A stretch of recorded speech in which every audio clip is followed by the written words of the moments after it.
All right, we are live and welcome everyone. Welcome to today's A Mighty Blaze Lit Fic interview. My name is Mary Weber O'Malley and I am a bookseller for Skylark Bookshop in Columbia, Missouri. I'm also a blogger and you can find me talking about books on social media at Blurb Your Enthusiasm. I am thrilled to be here with the Mighty Blaze today, interviewing SHELLEY READ, author of this blockbuster novel, Go as a River. SHELLEY is a fifth generation Coloradan who lives with her family in the Elk Mountains of the Western Slope. She was a senior lecturer at Western Colorado University for nearly 3 decades, where she taught writing, literature, environmental studies, honors, and was a founder of the Environment and Sustainability major and a support program for first generation and at-risk students. Go as a River, her first novel, is inspired by the landscape she comes from and will be published in over 25 territories. Booksellers voted it onto the March Indie Next list, and it has been named one of the most anticipated novels of 2023 by pretty much every single list in existence. SHELLEY, welcome. Let's start by having you just talk about this incredible novel. Oh, thank you. Hi, Mary. Thank you so much for having me. I'm so grateful to be here and so grateful for the incredible support from you and from so many people that my book has received. So thank you a million. My novel, Go as a River, is the story of a young woman named Victoria Nash. She is coming of age along the banks of the wild Gunnison River on the western slope of the Colorado Rockies. The novel opens in 1948, and we follow Victoria through her growth, through a variety of challenges and difficulties that she has to face. The novel is a first-person narration from Victoria's point of view. We really get to know this young woman and the ways in which she has to dig down and find her own strength and resilience in response to many of the obstacles that she has to face. She spends a significant amount of time in wild landscapes in the novel, and we follow her through until when the novel ends in 1971, sort of bookended in a way by some flashbacks to World War II up till the Vietnam era. And it's very much a novel about home and family and wilderness and where we turn when the things that are most dear to us are lost. And it is just a gorgeously written novel. And there's some very real elements in this book. Yeah. Starting with the town of Iola, Colorado. Can you talk about this town? Because I spent some time living in Grand Junction. I remember hearing about this town and the whole idea of it I found fascinating. Yes. So what is so special about Iola, Colorado? I love that you found it fascinating because I also have found it fascinating. Since I was a little kid, I knew about Iola and it always really captured my imagination. So Iola, Colorado is a real town. It's the setting for much of the novel. It's also a real town, or it was a real town in the Gunnison Valley that was in the mid-1960s evacuated and flooded when the wild Gunnison River was dammed to create Blue Mesa Reservoir, which some people might be familiar with. It's the largest reservoir in Colorado. And where I live in Gunnison Valley, it's where everybody swims, and we boat and we fish there and we ice skate there in the winter. And it's a beautiful, beautiful lake, but it's an artificial lake. It was once the wild Gunnison River, really not that long ago. And underneath Blue Mesa Reservoir lies the remains of Iola. There are actually 2 other towns a little bit further down, Cibola and Saponero as well. The town of Iola, which was once a thriving ranch community, down at the bottom of that lake has always sort of haunted me. It's always been a very interesting story to me, asking like, what was it like for those people? And so it serves for the setting of part of the novel. And part of Victoria's challenge is just as it was for the real inhabitants of Iola, is what does one do when you are displaced from your ancestral land, forcibly displaced from your ancestral land? Absolutely. Just it grabbed my imagination, and you took all of those things I wondered about and kind of answered them within the pages of this book. Okay. Another, we talked about this a little bit before the interview. Another large part of this book, and I've had people actually on social media when I've posted this book say, "Go as a River," and it's a book about Colorado. Why is there a peach on the cover? Yeah. Um, it centers, there's a big part of this book is about peaches. And I saw you were just in Grand Junction for a book signing I when I was. lived there, and I heard people talking about the peach harvest and the peach trees and the peach orchards. I was like, where am I? What Yeah. are these peaches? So can you talk about the Colorado peaches? Yes, and I'm grateful you asked that question, and I'm also so grateful that you have that background, that context for it, because again, being such a Colorado kid, you mentioned that I'm a fifth generation Coloradoan. I'm so rooted to this place ancestrally, in my bones and in my cells. I never really realized until my book got out there in the world and started doing some of these interviews and talking to more readers. I did not realize that so many people didn't know that we grow peaches, amazing peaches on the western slope of Colorado. And in my novel, the reason there's a peach on the cover of my book, and I'm actually so grateful that Spiegel and Grau, my wonderful publishers, chose a peach for the cover of the book, because I'm sure at first I was picturing a river, maybe some of the mountains for the setting, but the peaches in the novel end up being such a powerful metaphor and such a powerful symbol, because peaches are very hard to grow, especially in the arid high climate of Colorado. And so the peach becomes very much a symbol of being able to grow against the odds, being able to be resilient in new soil. The Colorado peach farmers, most of them have been farming for generations. It's a very difficult fruit to grow under the best conditions, but under the conditions in Colorado where we could have a sudden frost or wide temperature variations, there is a tremendous and beautiful skill involved that has been handed down, through generations. Most of the peach farmers in both the Grand Valley around Grand Junction, where you have lived, and also the North Fork Valley of Paonia and the neighboring towns where the novel ends up going as the story progresses.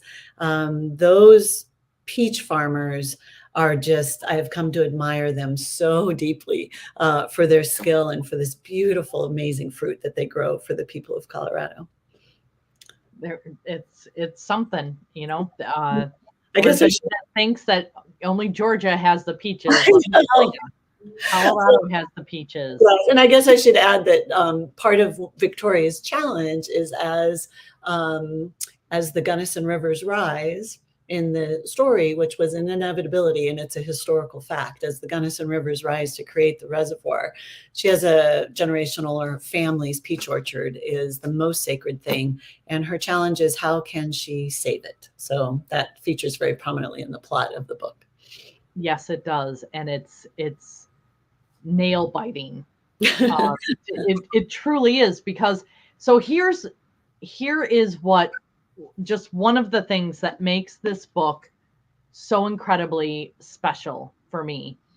You packed 700 pages worth of story into Oh, 300 pages. oh, That is a true gift to be able to, it's like not one word was wasted thank you.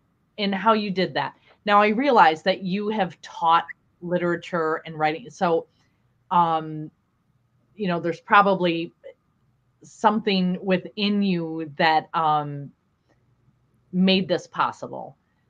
Is that something that can be taught, though?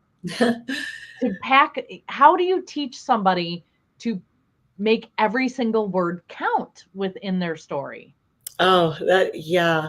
Well, I will say that I'm grateful for that observation, because it doesn't necessarily come naturally to me to ensure that every single word counts. Words matter to me tremendously. I love poetry. I read a lot of poetry. I teach a lot of poetry. Words matter so much to me, but I find myself, if I have a fault as a writer, and if my dear editor Cindy Spiegel or my wonderful agent Sandra Bond is listening, they know that I can, if I have a tendency that is to the detriment of my writing, I can occasionally overwrite on a first or second or third or 10th draft. But luckily, I'm a big reviser. So I think that the advice that I give my students, and I've always given my students, is that writing is process, process, process, process. And that when you're engaging in trying to tell a story that really matters to you, the language matters, the story matters, everything that happens in that story needs to be in service of what you really want to say. And I can't have to admit that I don't always hit it on a first try, but that's why I'm a big believer in revising. And so this novel, and was originally, some of the first drafts were originally quite a bit longer, but a skill that I've developed, and also, like I said, with some help, I've learned to go through sentence by sentence by sentence and get rid of anything that's not necessary. So I think that would be a piece of advice that I would give to both my students or any writers who are listening, is to really try to create sentences where every word counts. And it was through lots of revisions that I was able to do that. But thank you for seeing that effort in there, because I did. There are layers of thematic concerns in this book. There is quite a span of time period, and so there is a lot going on in what I feel like is a relatively slim novel. So it was a challenge. It was a challenge. You met it, you exceeded it, and it comes across that it's just beautiful, beautiful. Oh, thank you. Victoria is your protagonist. Wow, she's such an incredible young woman. She's gritty. She triumphs over so much. Yeah, for sure. How did Victoria come to you? Yeah, I love Victoria Nash. Because I worked in this novel for many years, I've been living with Victoria for many years. It all started with her. When I started imagining the character of Victoria Nash and her voice started coming through me, Victoria was first. The setting of Iola and the circumstances and the time period came second. And so Victoria herself has been the one that drove everything, because once I came to know her in that mysterious way that writers come to know their characters, once I came to know her, I just was so committed to telling her story the best that I possibly could. And it's what kept me going, kept me chipping away at this book, even when I really didn't necessarily have the time and space to be focusing on it. The story of Victoria just wouldn't leave me. And so she is, I think, a manifestation of the women that I most admire. I have ancestrally some really, really strong. You use the word gritty. I love the word gritty. I know women in my family, and certainly in the ranching communities in the Gunnison Valley, that I've come to love over the 30 plus years that I've lived in the Gunnison Valley. Grit, people who get up every day and just do what needs to be done, who are able to face obstacle, figure out a way to overcome, and they're very humble and they're very quiet about it. But they're some of the toughest, grittiest people I've ever known. And through Victoria's character, I wanted to honor those people, as well as help. As well as I hope readers can walk away from the book with a sense of their own strength and resilience, and sometimes, I guess, an understanding that we often don't know how strong we really are until we have to face what seems to be the unbearable. We're all stronger than we know. I am stronger than I knew, but facing some serious challenges and loss, in my own life, during the time of writing this book, I discovered more of my own resilience as well. And I think that's a really important message to send to people and help them understand during these sort of uncertain times. I could not agree anymore on that.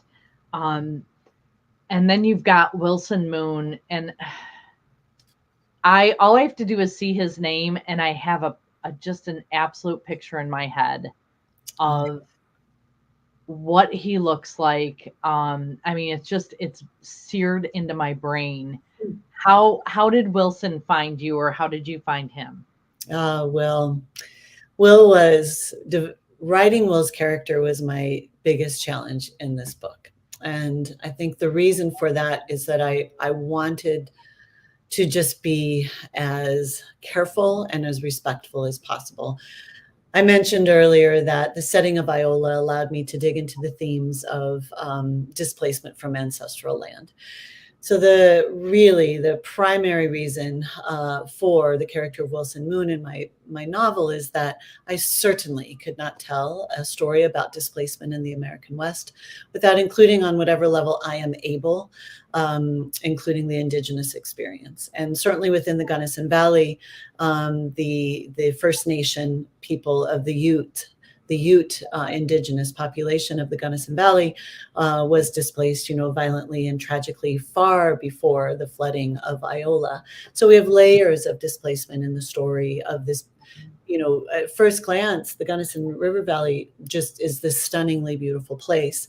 When you dig into the history a little bit more, there's layers of triumph and there's layers of pain, and I wanted to investigate that in my novel. It's also a love story, bringing Victoria and Will together for me opens the novel with the concept of the value of love, the value of being able to see another human being for exactly who that person is, transcendent of any cultural biases, transcendent of fear, and being able to connect human heart to human heart. I really believe in that. And I hope that readers can believe in that. The book goes on to tell a more expansive story about the power of love in many, many different areas of our life, of friendship and connection to the natural world, and motherhood, and all sorts of different areas. But it starts with two young people falling in love, just human heart to human heart, whereas Will faces the prejudice that was very prevalent at the time in 1948 from some other people in the novel, never from Victoria, because they're able to connect in a really authentic way. So I love the character of Wilson Moon, and I hope that the readers carry him in their hearts the way that you're saying that you do. That really means a lot to me. Yes, I feel like you told a lot about that history of displacement without you told it through the story. Good. Yeah. You didn't, it wasn't, and that is also a gift, and what makes this book just so freaking precious, that you're telling us things without coming out and saying this was a bad thing and this happened and then this was also a bad thing that people did, and this, it just comes through the story so purely. Oh, thanks. um I and tried to and bring the complexities, any human experience, any circumstance, even the prologue of my book starts saying, the damming, the creation of Blue Mesa Dam and Blue Mesa Reservoir in a conventional history book would be portrayed as heroic.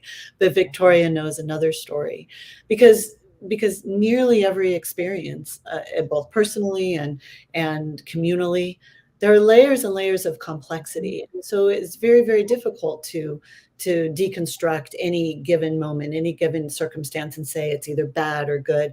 It's a combination of things, as well as every human is a combination of things. And so I wanted to not just come out in a didactic way, tell people what they should feel about these circumstances or about these characters. I wanted these characters to be real complex humans in real complex situations, to remind all of us that it's difficult to be a human being and it's complicated to be a human being. And so I hope that something of what you're feeling is that it was the story itself that captures readers' hearts and allows them to dig into some of those complexities in a really meaningful way, I Yeah, hope.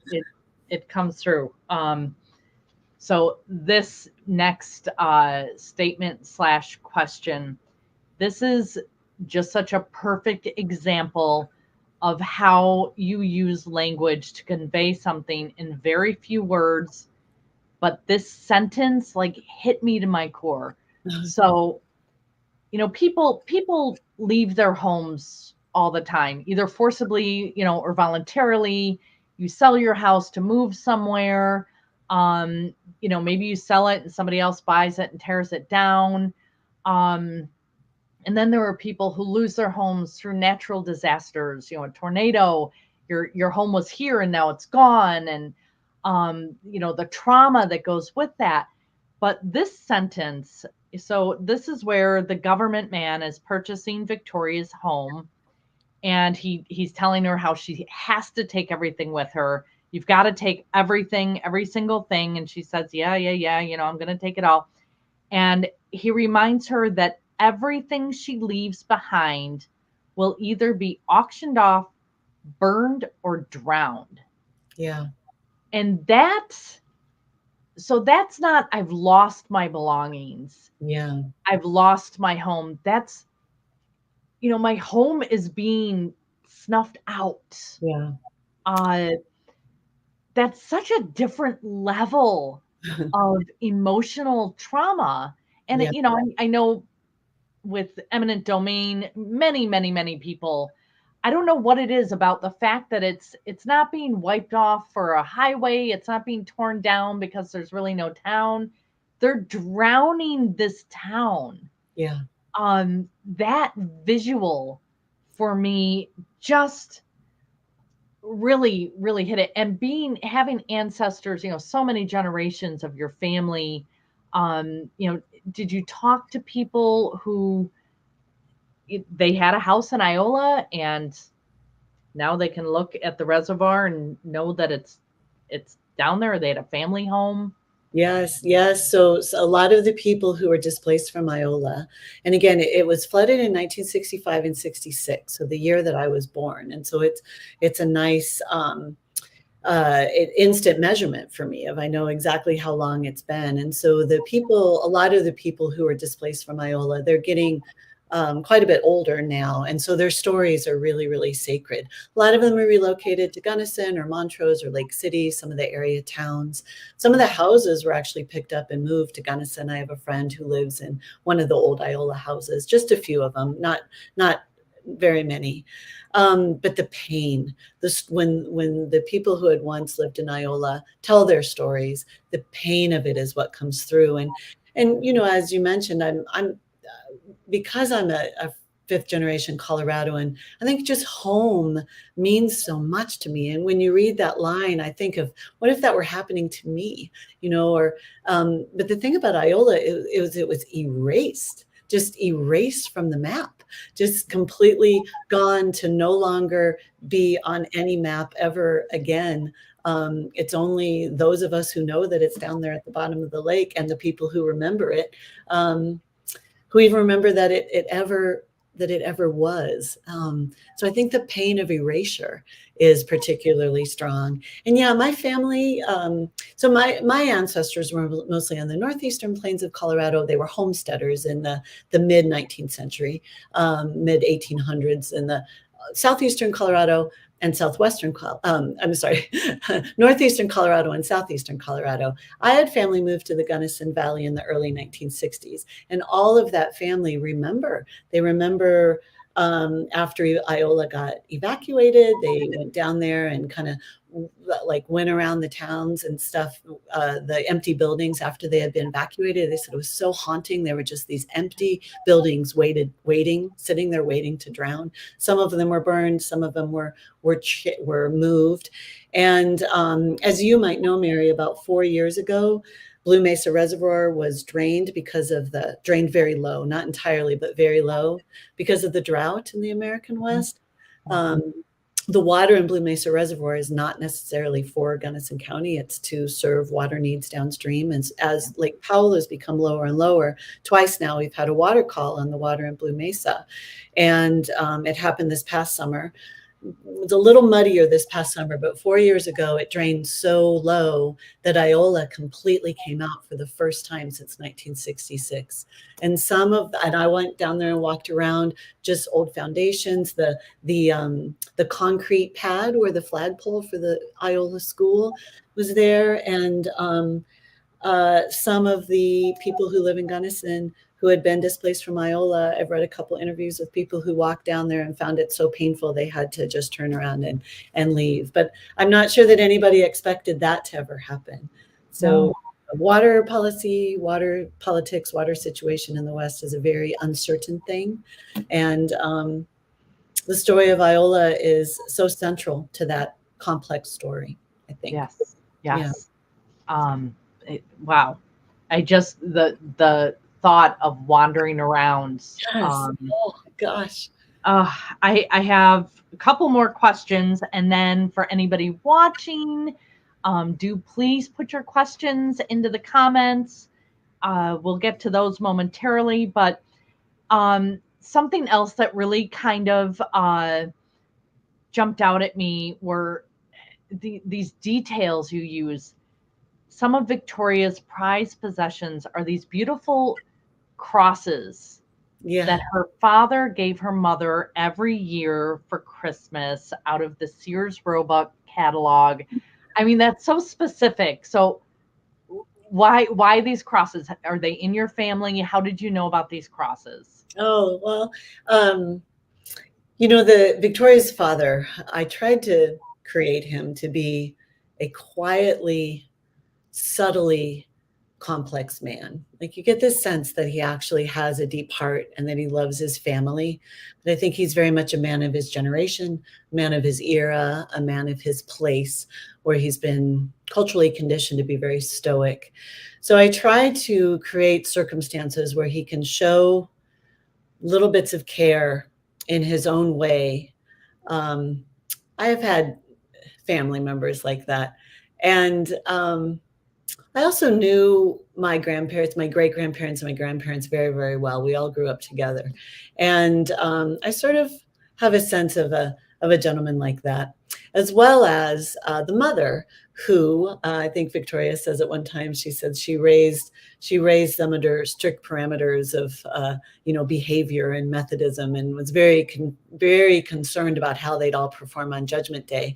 I think that Victoria's mother tried to do exactly what she was supposed to do, but she did not define that for herself. She very much was a woman of her era, where she was 100% responsible for all the domestic chores on the farm and for the family.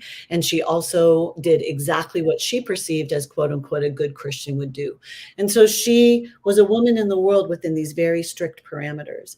And then you have Victoria coming of age after her mother has died, really having no idea who she should be in the world.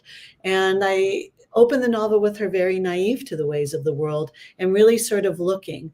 She wants to do what's right, but she's not sure exactly what that is, nor who gets to define that for her.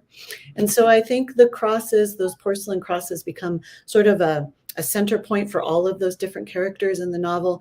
When Victoria has to leave Iola, she has to decide what she's going to take with her and what she's going to leave behind. And in those choices, we learn a lot about the part of herself that she's leaving behind and the part of herself that she's going to go forward and try to cultivate. And those porcelain crosses end up being very symbolic in that way. I'll just leave it at that. Yeah. But thank you for asking that question. No one's asked me about those crosses yet. So thank you. You have a very careful eye. I love that. Excellent. Excellent. So we need to know, after all of this wonderful success with Go as a River, are you working on something now? I am. I have to say that I am deep in the throes of this wonderful book tour that I am on right now, a regional book tour with a few places farther away kind of sprinkled in, but mostly throughout Colorado and Utah. And I started at the Tattered Cover in Denver. So I've been Denver, Boulder, Fort Collins, Grand Junction was last night. I'm in Salt Lake City tonight, Park City. I go on to Moab, Durango, Telluride, Ouray, Paonia, some of my favorite places on the planet, by the way. And the crowds have been large and people have been so enthusiastic. And I'm so immersed currently in talking about Victoria and talking about the book. I also had the great pleasure of going down to Miami to the wonderful Books and Books, my friend Mitchell Kaplan, and I will be at the Los Angeles Festival of Books and the Indie Book and Author Charitable event. All of these things are so exciting to get to talk to people about Victoria. And so whereas and Go as a River as a whole. So whereas I'm super excited about the idea that I have for my next novel, and I have gotten started on it, I haven't been working on it lately. And yet I'm more excited sort of by the day to actually get going on it and really, really dig in and get focused on it, because the response that I've gotten around Go as a River, that people really love a book that attends carefully to the human heart, attends carefully to the value of language, the things that matter to me as a writer, finding out that they matter to so many readers has really bolstered my enthusiasm for my next novel. So yes, I am. And yes, it's also set in Colorado, and I am working on it. So I love it. And I love that you are just letting it marinate while you enjoy this part of it. That's so great. Absolutely. So we have a couple of questions here, and Margaret wants to know, the premise is compelling, makes her wonder if Victoria connects with Native peoples previously forcibly removed from the same area, which I think we kind of talked about a little bit. Yeah, I'll say that one of the things that Victoria is very naive about is the history of her own place. And if you think about it, I think that's a very common experience where we kind of know vaguely what happened. And then also the cultural biases of our time. Victoria, when she first meets Will and sort of hears, rumblings of some people, and again, not in any way were all of the people in Iola against Will, not at all, but some, of course, because of the time period, but just some people carry the prejudices.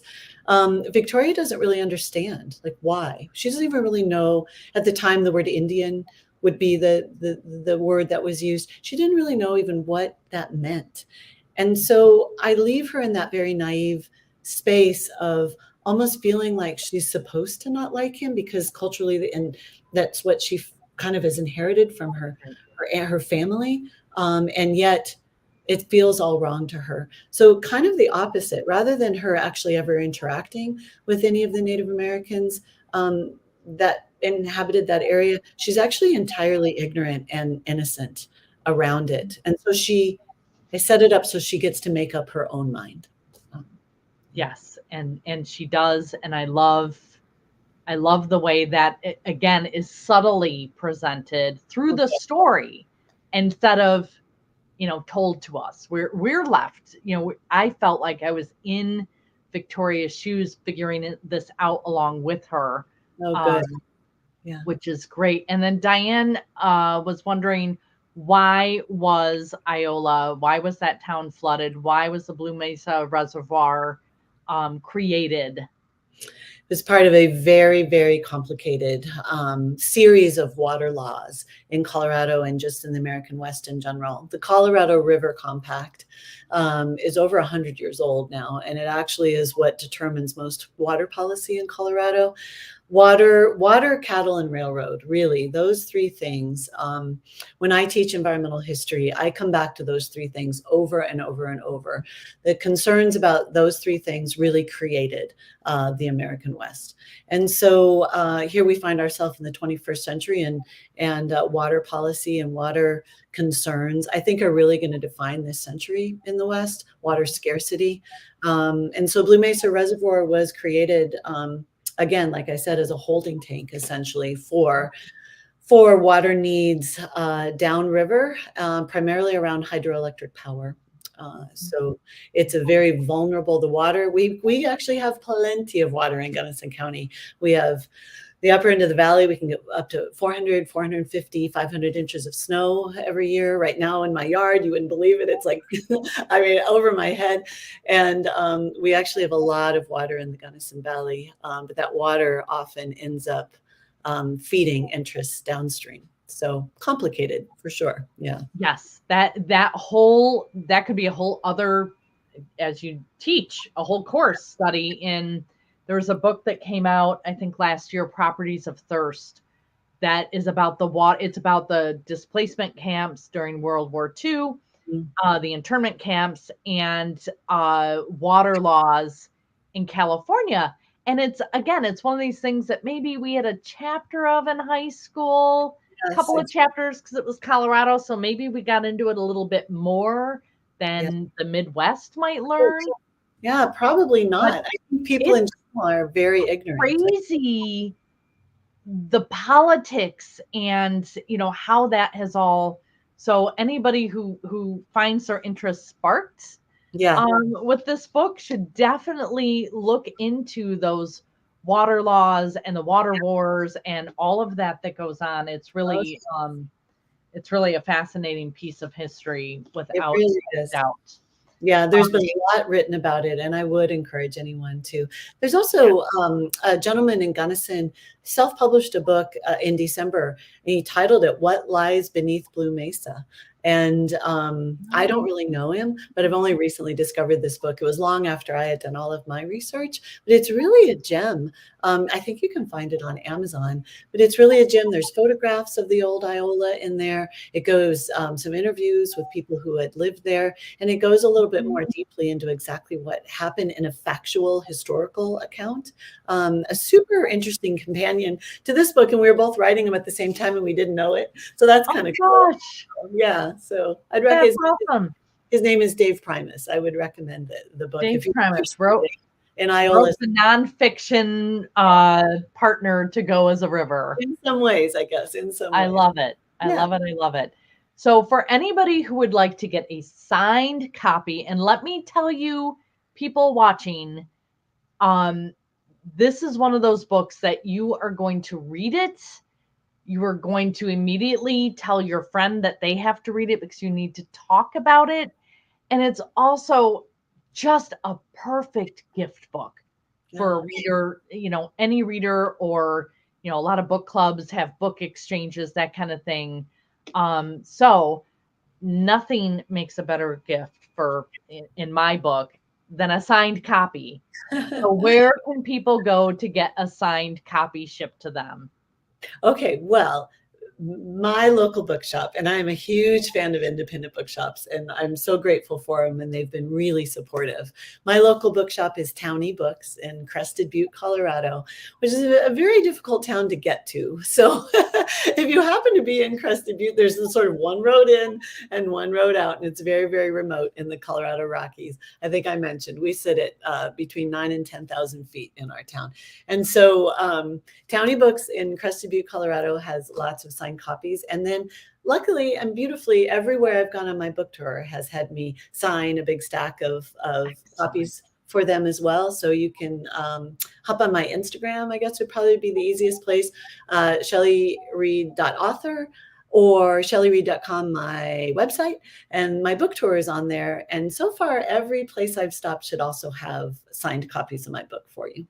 Fantastic. So just stalk Shelley on social media, find out where she's been, and get a signed copy. Or, if Townie Books runs out, I'm sure you'll be going in to sign more, so people can order from them.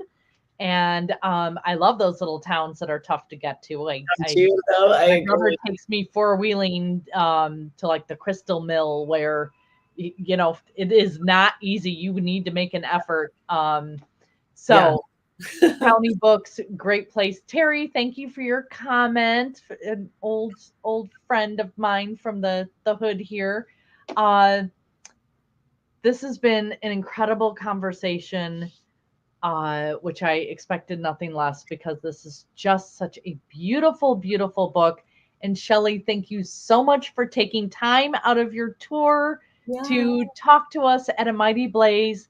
For everybody watching this interview, if you want to go back to it later, it will live forever on YouTube. And while you're over there, if you could just hit the subscribe button, because we're like really close to 1,000 subscribers, and that brings us to a new tier. So thank you everybody for joining us today. Shelley, thank you for joining us today, and enjoy the rest of your tour. And I can't wait to see what you do next. Oh, Mary, thank you so much for having me. It's been a pleasure. Absolutely. Bye, friends.